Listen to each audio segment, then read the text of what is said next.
हाँ जी बेटा, अब हम बात करते हैं कि interest on calls in arrear, interest on calls in arrear कैसे कैलकुलेट करते हैं। बड़ा आसान है, ज्यादा लंबी वीडियो नहीं बनेगी, बहुत आसानी से कैलकुलेट हो जाएगा।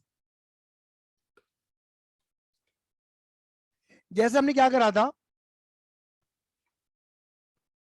इधर देखना, जैसे हमने क्या करा था, एग्जाम्पल लिया था ना एप्लीकेशन अलॉटमेंट वगैरह वाला, चंपू का, वही एग्जाम्पल आगे बढ़ाता है। 1 2 3 4 और ये 5 ले लिया। ठीक है, यहां पे लिख देता हूँ बेटा एप्लीकेशन 1 रुपए की, अलॉटमेंट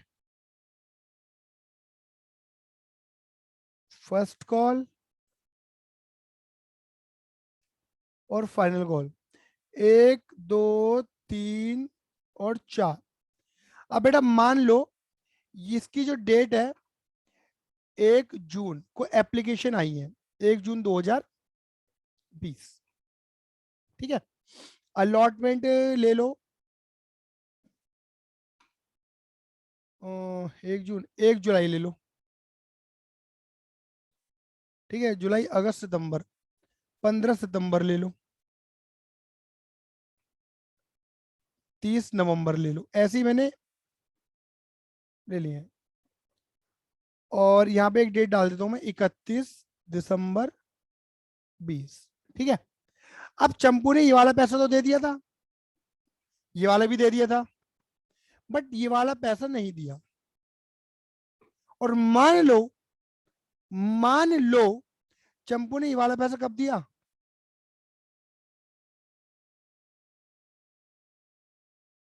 31 दिसंबर को दिया। समझ गए, मतलब जो पैसा देना था इस डेट पे वो पैसा दिया इस डेट पे, और जो देना था इस डेट पे वो भी दिया इस डेट पे। क्लियर है।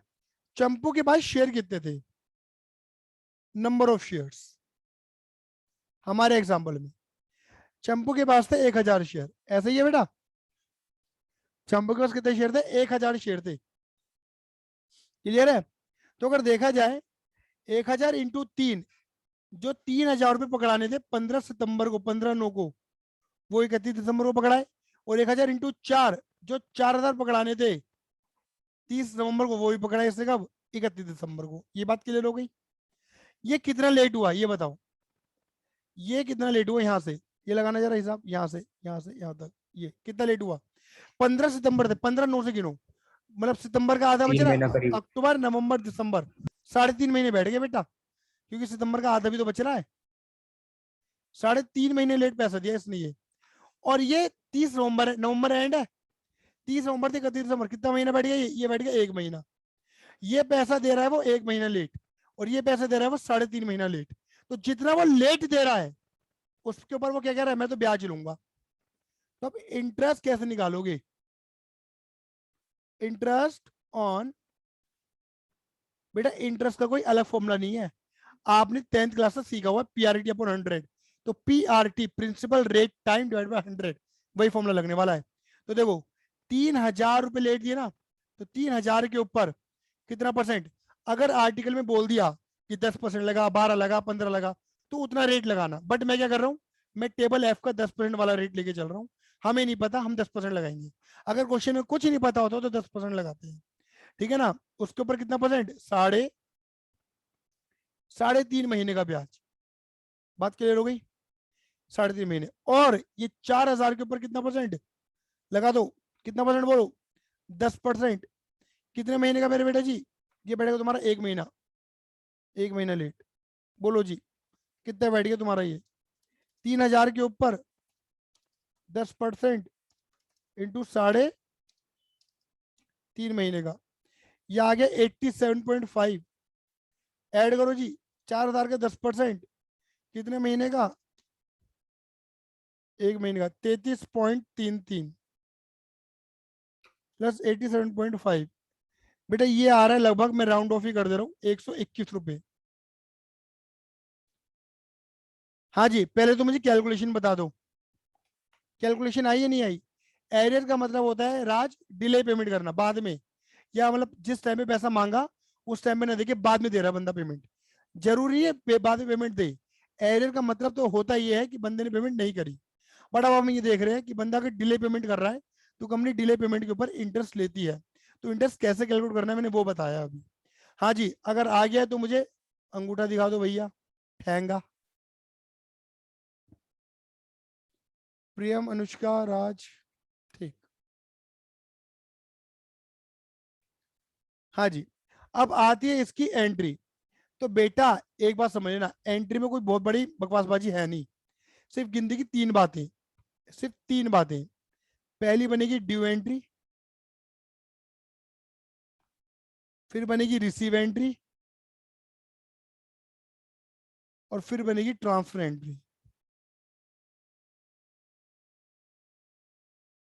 ड्यू, रिसीव, ट्रांसफर, ये तीन एंट्री बनती है इंटरेस्ट के अंदर। बात क्लियर हो गई? अच्छा भैया कैसे, जरा बताइए भैया। देखो बेटा, पहला, कंपनी को इंटरेस्ट लेना है किससे? शेयर होल्डर से। किससे? चंपू से लेना है ना। तो कंपनी लिखेगी मिस्टर चंपू, या नॉर्मली कंपनी लिखती है शेयर होल्डर। रुपए लेने हैं, रुपए लेने तो सामने वाला बंदा बन जाता है डेटर, और डेटर होते हैं डेबिट। कितने रुपए लेने हैं? 121 रुपए लेने हैं। और इंटरेस्ट लेना कंपनी के लिए बनेगा इनकम, इनकम होती है credit. Interest on calls in arrear. अभी इंटरेस्ट मिला नहीं है, अभी हमने क्या करा है, अपनी इनकम मान के रिकॉर्ड करा है, और इंटरेस्ट ड्यू कर दिया चंपू के ऊपर कि हमें इंटरेस्ट लेना है। This is called due entry. फिर चंपू हमें पेमेंट करेगा।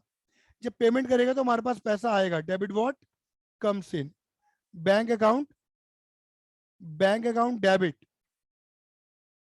Bank account debit. चंपू हमें पेमेंट करेगा, bank account debit to share holder. Normally share holder लिखा जाता है या मालिक लिखा, मेंबर लिखा जाता है। शेयर होल्डर 121 रुपए, इसे बोलते हैं रिसीव एंट्री। पहले इंटरेस्ट ड्यू करा चंपू के ऊपर, फिर चंपू से रिसीव करा। चंपू हो गए गिवर, मतलब डेबिट वोट कम्स इन, पैसा आ रहा है, और शेयर होल्डर जो है गिवर, क्रेडिट द गिवर। या आप ऐसा भी कह सकते हो कि जब हमने पैसे लेने थे तो हमने उसे डेबिट किया, और जब उन्हें हमें पैसे दे दिए, इंटरेस्ट दे दिया, तो उसे हम क्रेडिट कर देंगे, खत्म कर देंगे, क्योंकि वो हमारा ज्यादा लंबे समय तक डेटर नहीं रहा। अब दूसरी बात, ये जो हमारा इंटरेस्ट है जिसे हमने अपना क्या माना है, इनकम मानी है, तो सारे इनकम कहाँ जाते हैं मेरे बेटे जी? प्रॉफिट एंड लॉस अकाउंट में जाते हैं। तो ये इंटरेस्ट है क्रेडिट, खत्म करने के लिए क्या कर देंगे? डेबिट। कंपनी अपनी इंटरेस्ट को खत्म कर देगी, ट्रांसफर कर देगी, एक जगह इकट्ठा करती है ना, पीएनएल में, प्रॉफिट में। तो कंपनी क्या करेगी? Interest on calls in arrear account debit to, company के केस में प्रॉफिट लॉस अकाउंट नहीं बनता, क्या बनता है? Statement of PNL, to statement of PNL. 121 रुपए। बात क्लियर हो गई? 121, 121, ये कुल मिला के तीन एंट्री बनेंगी मेरे बेटा जी। पहली एंट्री है ड्यू, पहले इंटरेस्ट चढ़ाया, फिर रिसीव करा, मतलब पैसा मिल गया। नाउ जो इंटरेस्ट है, सारे खर्चे सारे इनकम हमारे पीएनएल में जाते हैं, तो उन्हें वहां ट्रांसफर कर दिया। ठीक है ना? अभी एक कॉन्सेप्ट जब आगे सिखाऊंगा calls in advance next lecture में, तब वहां पर भी कुछ ऐसा ही ड्रामा होता है। तो ये है कुल मिला के इंटरेस्ट का पूरा बखान। क्लियर है? अगर फिर भी दिक्कत परेशानी है तो 9953247951 पे व्हाट्सएप करे, चैटिंग करे, चैटिंग। ठीक है ना? चलिए, धन्यवाद, tata, bye bye, see you, love you.